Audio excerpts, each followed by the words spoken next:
नमस्कार दोस्तों, electromagnetic channel में आप लोगों का एक बार फिर से स्वागत है। दोस्तों, हम लोगों का यूपी पॉलिटेक्निक फर्स्ट सेमेस्टर का सब्जेक्ट अप्लाइड फिजिक्स का लेक्चर चल रहा था, जिसके अंतर्गत हम लोग पहले चैप्टर मापन और त्रुटियाँ इसका थ्योरेटिकल पार्ट कंप्लीट कर चुके थे और न्यूमेरिकल पार्ट जो है हम लोग पढ़ रहे थे। और इसके अंतर्गत हम लोग 2 या 3 लेक्चर न्यूमेरिकल का पढ़ चुके थे। आज अगला लेक्चर है जिसमें हम लोग मापन में त्रुटियों से संबंधित न्यूमेरिकल को डिस्कस करेंगे। पिछले भी जितने भी न्यूमेरिकल के क्लास थे उसमें हम लोगों ने बीमी सूत्र और बीमी सूत्र से संबंधित न्यूमेरिकल को देखे थे।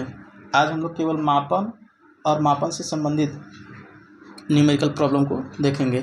तो आज का पहला न्यूमेरिकल यहाँ पर देख सकते हैं आप लोग। एक द्रव्य का प्रारंभिक तापमान θ1 बराबर 25.4 ± 0.1 डिग्री सेंटीग्रेड रिकॉर्ड किया गया। द्रव्य को गर्म करने पर अंतिम तापमान θ2 बराबर 52.7 ± 0.1 डिग्री सेंटीग्रेड रिकॉर्ड किया गया। तो ताप वृद्धि में गणना करें। इसमें केवल ताप वृद्धि पूछा गया है, इसमें किसी प्रकार का कोई एरर नहीं पूछा गया है। देखिए दोस्तों, जब भी इस तरीके का जो है कोई माप लिखा गया होता है, इस तरीके का कोई माप लिखा गया होता है, तो यहाँ पर देख सकते हैं ये एक वैल्यू है, यहाँ पर दूसरी वैल्यू है, फिर यहाँ पर देख सकते हैं एक वैल्यू है और यहाँ पर दूसरी वैल्यू है। तो जो यहाँ प्लस माइनस करके लिखा हुआ है, ये यंत्र का क्या होता है, एरर होती है। माने प्लस माइनस 0.1 डिग्री का इसमें एरर है, पहले माप में भी और दूसरे माप में भी। तो इस पर्टिकुलर क्वेश्चन में तो एरर तो नहीं पूछा गया, लेकिन आगे आने वाले जितने भी क्वेश्चन हो सकते हैं उसमें जो है एरर पूछा जाए, एब्सोल्यूट एरर पूछा जाए। तो इसको आप लोग ध्यान रखिएगा कि यहाँ जो दिया हुआ रहता है ये एरर होता है। तो इसमें हम लोग इस सवाल के अकॉर्डिंग जो है इसमें जो है ताप वृद्धि पूछा गया है, तो ताप वृद्धि को निकालते हैं। ताप वृद्धि बराबर क्या होता है, ताप वृद्धि बराबर होता है अंतिम ताप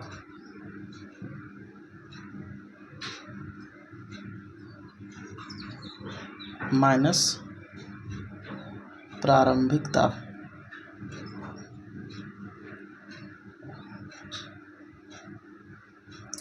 इसमें लिख सकते हैं डेल थीटा बराबर θ2 माइनस θ1। इसमें रखेंगे तो डेल थीटा हमारा निकल जाएगा। θ2 कितना है 52, यहाँ पर देखिए 52.7 plus minus 0.1 degree centigrade, minus में θ1 का वैल्यू कितना है 25.4 प्लस माइनस 0.1। इसको सॉल्व कर लेंगे तो हमको डेल थीटा निकल के आ जाएगा।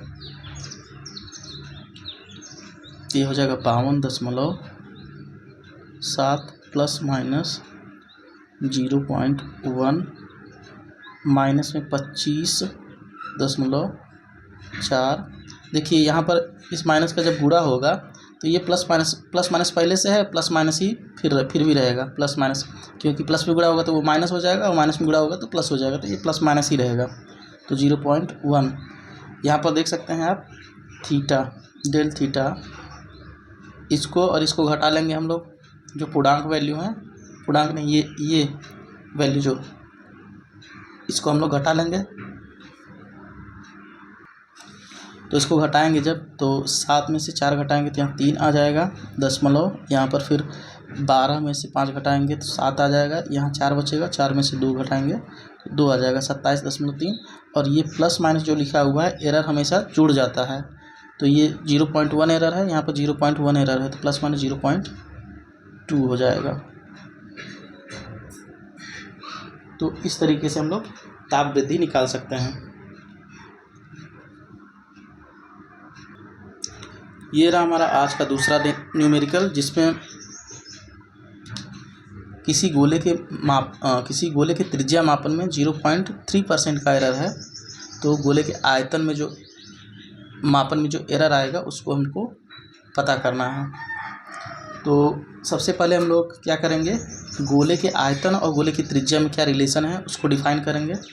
तो हम लोग जानते हैं कि v बराबर क्या होता है गोले के लिए, आयतन बराबर होता है 4/3 पाई r क्यूब। ये होता है हमारा गोले का आयतन और त्रिज्या में रिलेशन।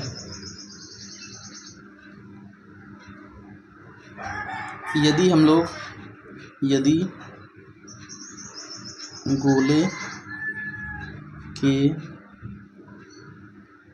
आयतन में त्रुटि डेल V तथा त्रिज्या में त्रुटि डेल R माने तो हम लोग जो अधिकतम संभावित प्रतिशत त्रुटि होता है उसके फॉर्मूले से हम लोग इस एरर को इस प्रकार लिख सकते हैं कि डेल V अपान V बराबर 3 इंटू डेल R अपान R। अधिकतम संभावित त्रुटि, ये गोले के आयतन में त्रुटि हो गया, ये गोले का आयतन हो गया। देखिए अधिकतम संभावित स्थिति में मैंने बताया था फॉर्मूले में कि जो घात होता है, घात का इसमें गुणा हो जाता है एरर में। तो ये एरर क्या हो गया, त्रिज्या में एरर, संभावित भिन्नात्मक त्रुटि। तो यहाँ पर जो है ये जो घात है इसका इसमें गुणा हो जाता है। तो इसको हम लोग कैलकुलेट कर लेंगे। तो del V upon V equal to 3। अब इसका मान जो है देखिए यहाँ पर इस पूरे का मान, एरर का मान कितना दिया हुआ है 3%। इसको हम लोग रखेंगे तो 0.3, इसका गुणा करेंगे तो ये हमारा आ जाएगा 0.9%।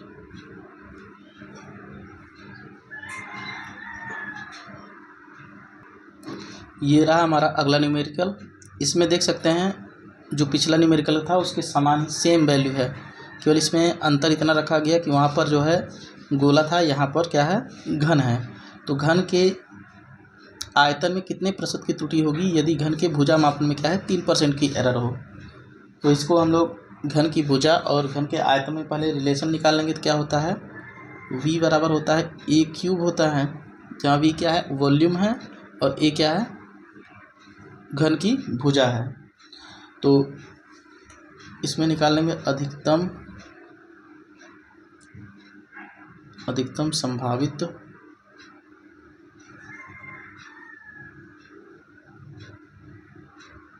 भिन्नात्मक। देखिए यहाँ प्रतिशत में दिया हुआ है 3%, तो हम लोग अधिकतम संभावित भिन्नात्मक प्रतिशत त्रुटि निकालेंगे। भिन्नात्मक प्रतिशत त्रुटि तो ये हो जाएगा हमारा, वैसे ही मानेंगे डेल V अपान V गुणे 100, प्रतिशत में है तो 100 का गुणा कर ले रहे हैं हम लोग। इसके बाद देखिए ये क्या है क्यूब है, यहाँ 3 का गुणा हो जाएगा, डेल A अपान A गुणे 100। ठीक, तो हमको इसका वैल्यू निकालना है कि आयतन में कितने % का एरर होगा, इसको हमको कैलकुलेट करना है परसेंट में। तो देखिए इतने पूरे का वैल्यू दिया हुआ है, यहाँ देखिए देख सकते हैं घन की भुजा मापन में 3% की त्रुटि हुई, माने प्रतिशत में दिया हुआ है कि इतने पूरे भाग का मान कितना दिया है 3%। तो इसको रखेंगे तो 3 इंटू 3, तो डेल V अपान V गुणे 100, ये हो जाएगा हमारा 9%। यहाँ परसेंट है, देख सकते हैं यहाँ परसेंट दिया हुआ था तो परसेंट रखना पड़ेगा क्योंकि ये प्रतिशत में है, तो पूरा भाग ये प्रतिशत में है। तो इस तरीके से 9% का जो है घन के आयतन के में मापन में एरर आएगा। इसमें ऐसे ही इजी सवाल होते हैं जिसमें किसी प्रकार का कोई प्रॉब्लम नहीं होगा। हमको लगता है जिसको फॉर्मूला आता रहेगा वो आसानी से इन सवालों को लगा सकता है। और 2 या 3 नंबर में सवाल आते हैं तो आपको 2 या 3 नंबर फ्री के मिल जाएंगे। तो इसके बाद अगला न्यूमेरिकल प्रॉब्लम देखते हैं हम लोग। ये रहा हमारा आज का अगला न्यूमेरिकल प्रॉब्लम। इसमें देखिए एक केशिका में द्रव के प्रवाह के अध्ययन में निम्न सूत्र का उपयोग किया जाता है। ये हमारा पृष्ठ तनाव चैप्टर से है। जो आप लोग इंटरमीडिएट या फिर हाई स्कूल में पढ़े होंगे। इसमें देख सकते हैं ईटा बराबर दिया है पाई पी आर पावर 4 अपन 8 वी एल, जिसमें पी दिया है 76 सेंटीमीटर और आर दिया है 0.28 सेंटीमीटर और वी दिया है 1.2 सेंटीमीटर क्यूब पर सेकेंड, एल दिया है 18.2 सेंटीमीटर। इसके बाद यंत्र का अल्पतमांक जो दिया है यथार्थता दिया है डेल पी बराबर दिया है 0.5 सेंटीमीटर और डेल आर बराबर दिया है 0.01 सेंटीमीटर और डेल वी बराबर दिया है 0.1 सेंटीमीटर क्यूब प्रति सेकंड और यहाँ डेल एल रहेगा, डेल एल बराबर दिया है 0.1 सेंटीमीटर। तो हमको ईटा में अधिकतम संभावित प्रेशर त्रुटि ज्ञात करना है ईटा में। तो हम लोग फॉर्मूला यहाँ लगाएंगे, डेल ईटा अपान ईटा गुणे 100 प्रतिशत में निकालना है। तो पाई ये कांस्टेंट है तो इसको छोड़ देंगे हम लोग, यहाँ पर पी के लिए लिखेंगे तो ये हमारा हो जाएगा डेल पी अपान पी गुणे 100 क्योंकि प्रतिशत में निकालना है, प्लस ये आर पावर 4 है तो 4 का गुणा हो जाएगा डेल आर अपान आर गुणे 100 प्लस, देखिए अधिकतम संभावित त्रुटि बोला गया इसलिए मैं केवल प्लस को ही ले रहा हूँ, माइनस को नहीं ले रहा हूँ। तो अगला हमारा क्या है, यहाँ देखिए ये v नीचे में है, जब ये ऊपर जाएगा तो माइनस घात में आएगी, लेकिन हमको अधिकतम संभावित प्रेशर त्रुटि निकालना है तो ये हम लोग प्लस में ही लेंगे। तो प्लस में डेल v अपान v गुणे 100। इसी प्रकार l के लिए डेल l अपान l गुणे 100। अब यहाँ पर जितनी भी वैल्यू दी हुई हैं सबको हम लोग रख लेंगे। देखिए इतना बड़ा न्यूमेरिकल दिया हुआ है, ये कम से कम 5 नंबर में अवश्य आएगा। तो यहाँ डेल एन ईटा अपान ईटा गुणे 100, यहाँ डेल पी का मान देखिए सब कुछ सेंटीमीटर सीजीएस पद्धति में दिया हुआ है, तो हम लोग कोई भी इसमें परिवर्तन नहीं करेंगे जैसे दिया हो, क्योंकि ये अनुपात होता है। देखिए इसको मीटर में कन्वर्ट करेंगे तब भी ये आपस में कट जाएगा। यहाँ सब सेंटीमीटर में दिया हुआ है तो ज्यों के होते हैं हम लोग यहाँ पर रख लेंगे, कोई भी फ़र्क नहीं पड़ेगा। अगर ये सेंटीमीटर में है मीटर में बदलेंगे तब भी वही आएगा, सेंटीमीटर में है तब भी वही आएगा, क्योंकि रेशियो है तो दो समान राशियों का रेशियो जो है किसी भी पद्धति में समान ही आता है। तो इसको हम लोग बदलेंगे नहीं, सीजीएस पद्धति में है तो वैसे ही उठा के यहाँ पर रख देंगे और इसको सॉल्व कर लेंगे। तो आइए रखते हैं, डेल पी का मान हमारा दिया है 0.5, यहाँ पर 0.5 अपान में पी का मान 76 है, यहाँ पर देख सकते हैं 76 गुणे 100 प्लस 4 यहाँ पर रखेंगे। डेल आर का मान दिया है 0.01। इसके बाद जो है आर का मान हमारा है 0.28 यहाँ पर गुणे 100 प्लस डेल वी का मान दिया है 0.1 तो 0.1 और वी का मान क्या है 1.2 गुणे 100। फिर इसके बाद डेल एल दिया है हमारा 0.1 और एल का मान क्या है 18.2 गुणे 100। अब इस दाएं पक्ष को जो इधर दाहिने पक्ष में दिया हुआ है इसको पूरा सॉल्व करेंगे। तो देखिए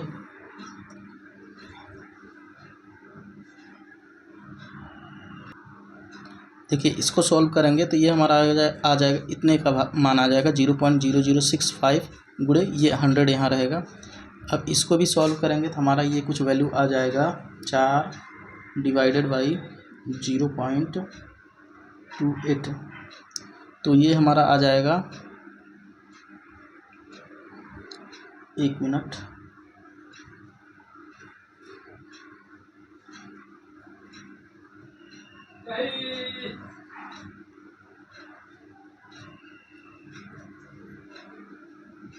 ये हमारा आ जाएगा 0.142 गुणे 100 इतना आ जाएगा। इसके बाद इसको जब सॉल्व करेंगे हम लोग तो ये हमारा आ जाएगा 1 डिवाइडेड बाई, तो ये आ जाएगा 0.0833 गुणे 100 और ये वाला भी इसको भी सॉल्व करेंगे तो हमारा कुछ आ जाएगा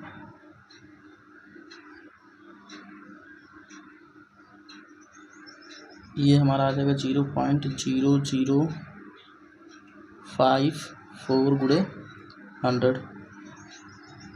अब इसको फर्दर सॉल्व कर लेंगे हम लोग। इसको सॉल्व करेंगे तो 100 का गुणा करेंगे तो 0.6 आएगा यहाँ पर। 65 प्लस इसमें जो है 100 का जब गुणा करेंगे तो ये हमारा आ जाएगा 14.2, और इसमें जब 100 का गुणा करेंगे तो ये हमारा आ जाएगा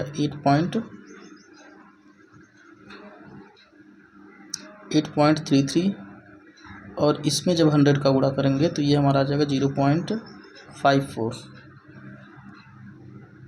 अब इन सबको जोड़ लेंगे तो देखिए ये हमारा आ जाएगा कुछ इस तरीके का। सब 2 अंक में कर लेते हैं। यहाँ पर 2 अंक है, यहाँ पर भी 2 अंक है, तो ये 4 3 7 7 और 5 12 आ जाएगा। यहाँ पर 1 हासिल।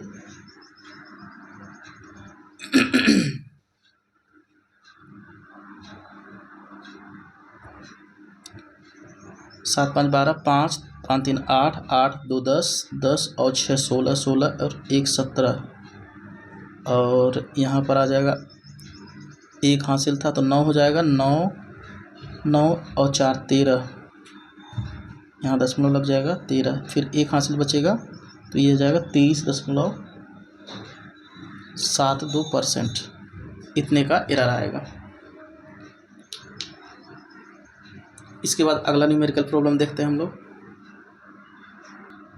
देखिए ये रहा हमारा अगला न्यूमेरिकल प्रॉब्लम, जिसमें देखिए 4 राशियाँ दी हुई हैं। A, B, C और D के मापन में प्रतिशत त्रुटियाँ क्रमशः 1%, 3%, 4% और 2% हैं। तब P में होने वाली अधिकतम प्रतिशत त्रुटि ज्ञात करें। जब P और ये जो राशियाँ दी हुई हैं इनमें रिलेशन क्या है, P बराबर AQ B² D/√C। ये P और ABCD में रिलेशन दिया हुआ है। तो हमको अधिकतम संभावित प्रतिशत त्रुटि निकालना है, तो इसमें भी हम लोग अधिकतम संभावित प्रतिशत त्रुटि का जो है फॉर्मूला यूज करेंगे। तो ये हमारा हो जाएगा del P/P गुणे 100, क्योंकि प्रतिशत में निकालना है। यहाँ पर हो जाएगा A है तो इसकी घात जो है यहाँ पर गुणा हो जाएगी, तो del A/A गुणे 100, क्योंकि प्रतिशत में दिया हुआ है। यहाँ पर A का वैल्यू, B का भी वैल्यू ऐसे दिया हुआ है तो इसकी भी घात यहाँ पर गुणा हो जाएगी del V/B। और अधिकतम निकालना है तो ये ऊपर जाएगा तो माइनस में रह जाएगा, तो फिर भी हम इसको प्लस में लेंगे क्योंकि हमको अधिकतम संभावित प्रतिशत त्रुटि निकालना है। तो इसको भी प्लस लेंगे तो del D/D हो जाएगा। इसके बाद C जब ऊपर जाएगा तो इसकी घात कितनी हो जाएगी, -1/2, लेकिन हमको प्लस में लेना है तो 1/2 del C/C। अब इसमें सब वैल्यू जो दी हुई है सबको यहाँ रखेंगे।